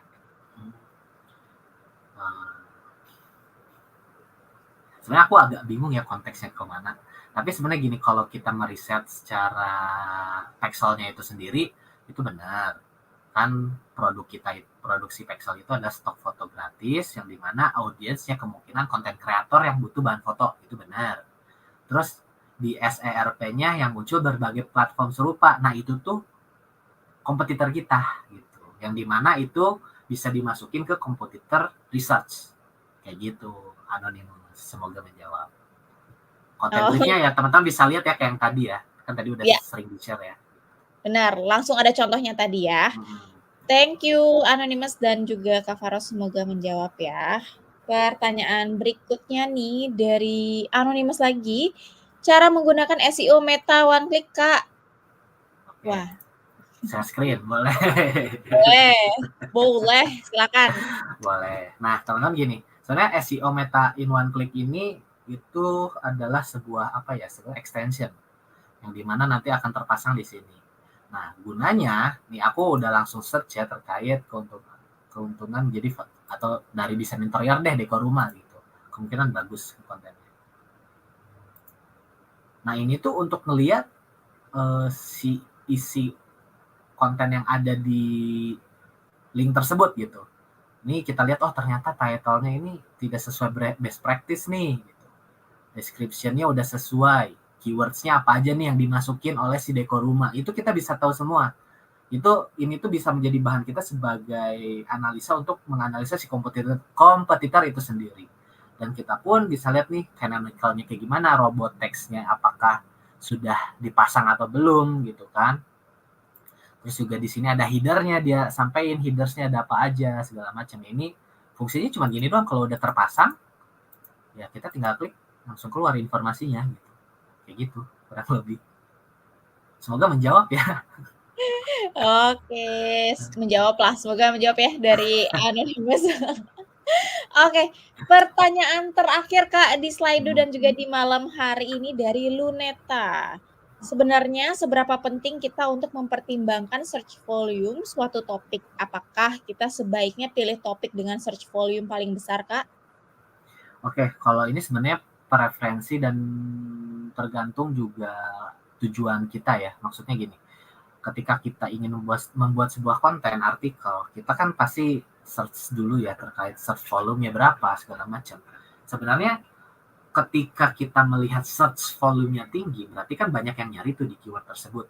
Nah, ketika kita membuat artikel di keyword yang memang search volume-nya tinggi dan kita berhasil masuk first page, berarti kan optimasi yang telah kita lakukan, implementasi yang telah kita terapkan itu berarti sudah membantu Google maksudnya ngebuat si Google ngebantu konten kita itu menjadi first page gitu. Nah, sebenarnya pertimbangannya tuh lebih ke banyak yang nge-search atau enggak aja. That's it gitu, bukan berarti harus search volume tinggi, enggak gitu. Cuman emang pertimbangan kita aja, kita mau bersaing nih dengan search volume yang tinggi, dengan key difficulties yang tinggi, atau kayak gimana gitu. Dan apakah topik dengan sebaiknya menggunakan topik yang search volume-nya paling besar, menurutku itu tentatif. Balik lagi ke goals-nya dan objektif dari yang teman-teman ingin capai gitu. Dan ini juga aku lanjut dikit ya Kak, maksudnya dari live chats. Sebenarnya iya benar, keyword difficulty itu juga sebenarnya menunjukkan seberapa sulit kita menjadi top search. Maksudnya ya berarti persaingan di keyword itu sedikit gitu, sehingga ya memungkinkan memudahkan kita juga untuk naik ke first page gitu. Dan semakin kecil key difficulty-nya ya semakin besar juga kesempatan konten kita naik ya. Konteksnya lebih ke arah sana aja gitu. Si Google ini atau tadi aku menggunakan Ahrefs juga ngebantu kita untuk ternyata keyword difficulties-nya ternyata rendah nih, kita bisa bersaing di sini gitu. Orang-orang biasanya nyarinya di yang sedang ke rendah gitu. Coy emang udah pengen ayo deh kita tarung gitu dengan key difficulties yang tinggi, gasin kayak gitu. Kayak gitu sih kurang lebih Kak. Oke, semoga menjawab ya dari menjawab Luneta. Oke, itu tadi pertanyaan terakhir Kak Faros di Slido dan juga di malam hari ini. Thank you banget teman-teman yang udah join di sesi malam hari ini. Semoga lebih punya gambaran lebih ya terkait case study dan juga portfolio. Kak Faros, makasih banyak juga ya udah banyak sharing nih sama teman-teman semua, udah bantu kasih feedback juga ke Nadia ya sama ke Bunga. Jadi semoga dari tadi satu lagi Nisa, semoga Nisa nonton ya nanti ya. Jadi semoga bisa bermanfaat juga untuk ketiga teman-teman kita tadi. Oke, Kak Faros ada yang mau disampaikan dulu ke teman-teman semua sebelum kita tutup sesi hari ini? Apa? Gimana? Ada yang aku baca live chat, sorry. Ada yang mau disampaikan dulu ke teman-teman semua? Oke, mungkin sebenarnya untuk teman-teman semua, ketika emang kita ingin tadi ya, maksudnya karena banyak juga yang nanya di live chat terkait portofolio sedikit segala macam, mungkin ya saran aku memang bisa menjadikan kita bisa mencari suatu wadah yang emang ngebantu kita untuk ngebangun si project yang akan kita buat gitu. Dan mungkin Revoyu ini adalah salah satu wadah yang emang ngebantu kita gitu. Jadi menurut aku pribadi, jika memang teman-teman ingin ngebangun CV-nya, ingin ngebantu portofolionya segala macam, teman-teman bisa langsung aja nih hubungi Kak Manda gitu untuk mendaftar menjadi students di Full Stack Digital Marketing kayak gitu. Oke, sip. Kalau gitu thank you so much Kak Faros. Semoga semoga bermanfaat sesi hari ini ya teman-teman. Kak Faros libur-libur masih mau ketemu sama teman-teman semua. Jadi thank you so much Kak Faros. Kita ketemu lagi di Siap. sesi mini course berikutnya ya. Selamat Bye-bye. istirahat. Bye-bye Kak Faros. Oke, teman-teman, sebelum kita menutup sesi malam hari ini, seperti janjiku di awal, kita akan ada quiz time. Tapi sekali lagi buat mungkin yang ketinggalan ya, quiz time di sesi hari ini itu cuma buat seru-seruan aja, tidak mempengaruhi sertifikasi sama sekali ya, teman-teman. Ini cuma buat kita refresh aja materi yang di minggu lalu gitu. Tapi sebelumnya disclaimer, untuk di quiz ini kita nggak bisa terlalu banyak karena biasa kalau terlalu banyak pesertanya itu bisa nge-lag gitu. Jadi mungkin aku tunggu sampai maksimal 80 orang aja yang join, lalu kita akan mulai kuisnya ya, teman-teman. Ini nggak ada hadiahnya juga, jadi cuman untuk kita nge-refresh materi yang di di minggu kemarin gitu. Oke, langsung aja mungkin aku coba share dulu untuk slide-nya. Jadi buat teman-teman yang sudah bisa join nanti akan terlihat di sini ya. Boleh mungkin langsung aja klik link slide yang sudah di-share oleh Mimin. Kak Faros mau ikutan, wah ini mah jangan-jangan menang nanti. Boleh teman-teman, apakah sudah bisa join? Udah ada Almaza, udah ada 1 orang, sekali lagi aku cuma nunggu 80 maksimal ya teman-teman, lalu kita akan mulai kuisnya biar kita nggak nge-lag gitu. Ada Anggi, ada Sarah, ada Dawah, udah mulai rame nih guys. Udah 7, 9, ayo 80 ya teman-teman, 80 aku akan start kuisnya. 15, 16, 17. Seru-seruan ya teman-teman, ini sesi kuis hari ini berdasarkan materi di minggu lalu. Jadi semoga masih pada ingat. Kita refresh materi di minggu lalu kemarin ya. Sudah 24 orang. Ayo ayo ayo. 80 ya, aku mulai ya teman-teman. Ayo, sudah 32. Boleh langsung join aja mungkin yang baru lihat linknya. 40. Buat seru-seruan aja guys. 42. Oke, hari ini emang pesertanya sedikit ya, mungkin karena hari libur, banyak juga teman-teman yang jadi KPPS ternyata ya, aku juga baru dapat infonya, jadi nggak seramai yang kemarin-kemarin gitu, jadi nggak apa-apa, kita tetap temenin teman-teman semua. Udah 50 guys, 56, 58, 58, 58 masih. Ada lagi yang mau join? 61. Kalau sudah nggak nambah nanti aku langsung mulai aja ya. Oh masih nambah. Di 66. Ada lagi? 67. Kita langsung mulai aja kali ya guys. Kayaknya ini juga udah mulai slow pergerakannya, jadi kita langsung mulai aja. Oke. Pertanyaan pertama ya guys, kita mulai. Yang termasuk dalam offline marketing communication channels adalah, ayo, billboard, social media, atau email? Ini ada di minggu lalu guys. Oh, billboard. Jawabannya adalah, apakah teman-teman pada benar? Kita lihat dulu jawabannya adalah, sebentar ya teman-teman. Aku reveal dulu jawabannya. Billboard, mantap teman-teman, banyak yang benar. Yang masih salah nggak apa-apa, ayo dikejar, kita lihat dulu ya leaderboard-nya. Tuh kan benar, yang pertama Faros guys. Di-kick aja apa nih? Yang pertama ada Kak Faros, kedua Agra, ketiga Heidi, 4 Sarah, dan kelima Budi. Oke, kita lanjut ke pertanyaan kedua ya, teman-teman.